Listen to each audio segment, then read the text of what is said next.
terkait dengan Perda nomor 9 tahun 2023 tentang penyelenggaraan pendidikan Pancasila dan wawasan kebangsaan, di mana perda ini kebetulan kami juga yang menyusun.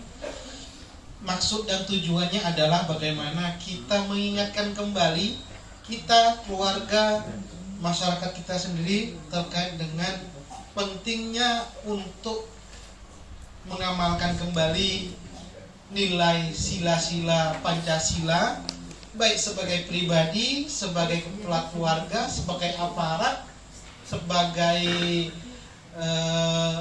orang yang mungkin dipercaya sebagai tokoh, maupun mungkin beberapa tokoh-tokoh pemuda misalnya, untuk kembali menggali bagaimana nilai-nilai Pancasila ini bisa kita praktekkan dalam kehidupan sehari-hari, kemudian juga dilembagakan dalam bentuk kegiatan-kegiatan yang sifatnya formal maupun informal. Dan insya Allah kalau ini terus berjalan, insya Allah negara kita akan selalu bersatu padu, membangun dan terhindar dari perpecahan. Kenapa kami sampaikan perpecahan? Dan ini juga maksud dari tujuan perda ini, agar kita termasuk mungkin masyarakat Kutai Kartanegara sebagai miniatur bangsa Indonesia, beragam suku, beragam bahasa, bahkan mungkin ada beberapa agama yang berbeda, itu bisa guyup, bisa bersatu walaupun berbeda-beda suku, bahasa, agama, tapi kita sebagai bangsa Indonesia. Bagaimana ini bisa terjadi?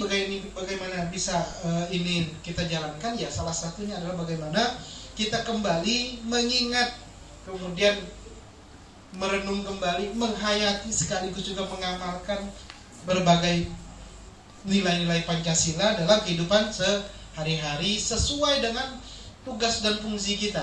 Kami selaku anggota DPRD, selaku orang tua, selaku keluarga, bagaimana dalam kehidupan sehari-hari kita bisa melaksanakan nilai-nilai itu. Walaupun mungkin sebagian besar sudah kita laksanakan. Nah, perda ini hanya ingin mengingatkan kembali ada tanggung jawab kita sebagai pribadi, sebagai masyarakat, sebagai orang yang ditokohkan, untuk bagaimana meneguhkan kembali nilai-nilai kebangsaan kita. Kenapa ini penting? Karena Indonesia sendiri ada 416 suku bangsa, ada 610 bahasa, ada 5 bahkan 6 sekarang agama yang secara resmi, dan ini merupakan sesuatu yang kebaikan sebenarnya. Artinya pemberian Allah Subhanahu wa taala